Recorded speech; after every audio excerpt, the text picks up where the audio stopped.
నిలబెట్టుకున్న దేవాది దేవునికి కృతజ్ఞతాస్తుతులు. ఈ అవకాశం ఇచ్చిన దైవజనులకు హృదయపూర్వక వందనములు. మా పెద్దమ్మ గారు ఒక 5 సంవత్సరాల క్రితం పడిపోయారు. ఈ సాక్ష్యం నేను ఆల్రెడీ చెప్పాను. పడిపోయిన తర్వాత ఒకసారి చూపిస్తే ఆ కాలు నిండా నీళ్లు పట్టేసినాయని చెప్పారు. అది కాకుండా అక్కడ నరం కట్ అవ్వడం, అరిగిపోవడం, ఇలా చాలా ప్రాబ్లమ్స్ ఉన్నాయి. ఒక 2 సంవత్సరాల నుంచి ఇక్కడ శ్రీనగర్ కాలనీలో ఒక డాక్టర్ గారి దగ్గర నేను తనకి చూపిస్తున్నాను.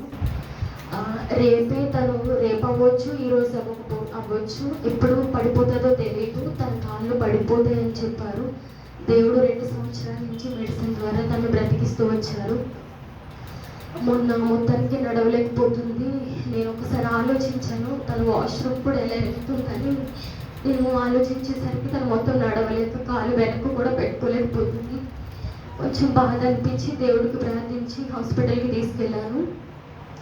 డాక్టరు పిఆర్పి ఇంజెక్షన్ ఒకటి చేయిందామమ్మా అంటే నేను వెంటనే ఆలోచించకుండా ఓకే చెప్పేశాను. డాక్టర్ సోమవారం చెప్పారు, మంగళవారం తీసుకురమ్మని. మంగళవారం వెళ్ళకముందే నైట్ మొత్తం నాకు కలవరం స్టార్ట్ అయింది. మా తాతయ్య గారిని ఇలానే కాలికి గాయం తగిలిందని హాస్పిటల్కి తీసుకెళ్తే ఆయన చనిపోయి తిరిగి వచ్చారు. అదొకటి మా ఇంట్లో అలా గుర్తుండిపోయి ఇంకా నాకు అదే అతిగా ఆలోచించడం స్టార్ట్ చేశాను. నైట్ మొత్తం తెల్లవారుజామున లేచి తన కొరకు మాత్రమే ప్రార్థించాను. మీరు కార్యం చేయండి, నా ఆలోచనలకి మీరే కళ్ళెం వేయగలరని దేవుడికి ప్రార్థించి హాస్పిటల్కి తీసుకెళ్ళాను. ఆమె బయటకు వచ్చే వరకు కూడా నాకు ఒక రకమైన బాధ, తనకి ఏమవుద్ది అని. దేవుడు తనని స్వస్థపరిచారు. రెండవ సాక్ష్యం వచ్చేసరికి ఇంటి దగ్గర స్థలాల విషయంలో నా చిన్నప్పటి నుంచి కొట్టుకుంటా ఉన్నారు. వాళ్ళు గొడ్డలు తీసుకురావడం, మా వాళ్ళ కత్తులు తీసుకెళ్ళడం, ఇంకా మనశ్శాంతి లేని జీవితాలు అయిపోతుంది. మా స్థలంలో మమ్మల్ని ఇల్లు కట్టించుకోవడానికి కూడా చాలా ఇబ్బంది అయింది. దేవుడు అద్భుతంగా ఒక ఇల్లు కట్టుకుని కృపనిచ్చారు. లాస్ట్ మంత్ తమ్ముడు ఇంటికి వెళ్ళి ఇంటి పని చేపిస్తుంటే మా చిన్న వాళ్ళకి వీళ్ళకి మళ్ళీ గొడవలు స్టార్ట్ అయ్యి, నేను ఎందుకన్నా మంచిదని మా ఆత్మీయ తండ్రిని అన్నీ ఒకసారి ఇంటికి రండి ప్రార్థించేసి వెళ్ళండి అని ఇక్కడికి చెప్పి వచ్చాను. ఆయన వచ్చి ఒకటే ప్రార్థన చేశారు. మా మనసులో ఏమనుకుంటున్నాము ఆయన అదే ప్రార్థన చేశారు. దేవా, వీళ్ళు ఆస్తి అడగట్లేదు, సమాధానం అడుగుతున్నారు, మీరు సమాధానపరచండి అని అన్నీ ప్రార్థన చేసి ఇంటికి వెళ్ళిపోయారు. నెక్స్ట్ డే నేను వచ్చేసాను. తమ్ముడు అక్కడే ఉండిపోయి పని జరిగిస్తున్నారు. ఏమైంది ఏంటి అని నేను 2 days బ్యాక్ ఇంటికి కాల్ చేస్తే ఇట్లా ఆపించేశారక్క అని తమ్ముడు చెప్పాడు. తమ్ముడు నేను మాట్లాడుకున్నాం. ఇక్కడ ఆస్తి ఏముంది, ఈరోజు చూసిన వాళ్ళు రేపు ఉండట్లేదు, మనకు మనుషులు ముఖ్యం, ఆస్తులకు దేవుడు తలుచుకుంటూ మనకి ఇవ్వగలరు, మనది పోయిన నష్టం లేదు, మీరు గొడవ పడొద్దని మా ఇంట్లో కూడా చెప్పాము. నేను మా తమ్ముడే, మనకు ఆస్తి పోయినా పర్వాలేదు, మీరు గొడవలకి వెళ్ళొద్దని మా ఇంట్లో మాట్లాడాము. మేము ఎంత తగ్గుతుంటే వాళ్ళు అంత ఎక్కువ అవుతున్నారు. మేము ప్రార్థన మాత్రమే చేస్తాము, ఆస్తి పోయినా పర్లేదు తండ్రి అని. కానీ మా వెనుకున్న వాళ్ళు కూడా దేవుడు నమ్ముకుంటారు.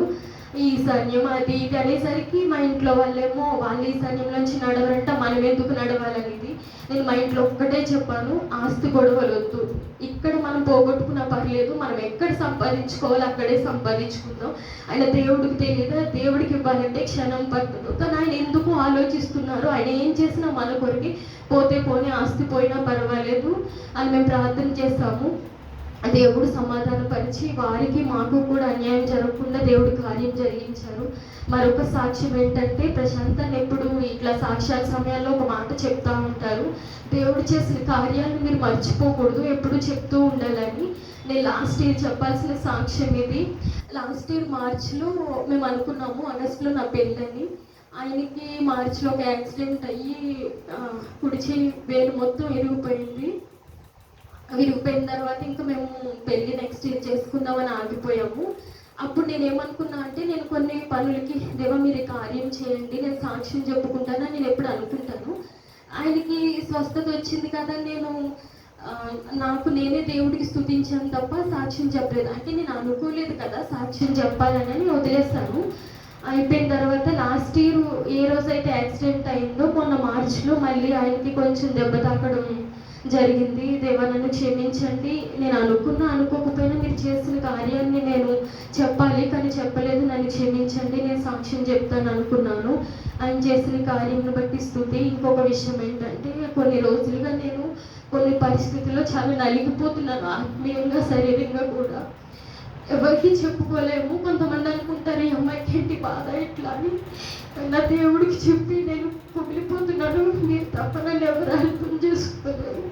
మీరు అర్థం చేసుకోండి. నాకేమొద్దు, ఆస్తులు, వివాహం ఇవేమొద్దు. నాకు మనశ్శాంతి కావాలని దేవుడు ప్రార్థన చేసుకున్నాను. దేవుడు నా హృదయం నుంచి తీర్చి నా హృదయానికి నెమ్మదిని కలిగజేశారు. ఇది నువ్వు సాక్షిగా నిలబెట్టాను. నేను ఆలోచించక అనిపిస్తుంది, దేవుడు ఉన్నారు కదా, ఎందుకు భయపడాలని. నేను తిన్నగా ఉన్న ఇంటి దగ్గర కానీ చుట్టాలు కానీ వాళ్ళ మాటలతో వేధిస్తూ ఉన్నప్పుడు నేను ఇంకా కుమిలిపోయి దేవుడిని అడగడం స్టార్ట్ చేసి మళ్ళీ నాకే సిగ్గు అనిపించింది. నా దేవుడికి ఏం చేయాలో తెలుసు, ఏది చేయాలో తెలుసు. ఒకవేళ ఇచ్చినా ఇవ్వకపోయినా ఏం చేసినా మీరే నా దేవుడు, నాకు మనశ్శాంతి మాత్రం ఇవ్వండి అని దేవుడిని ప్రార్థించాను.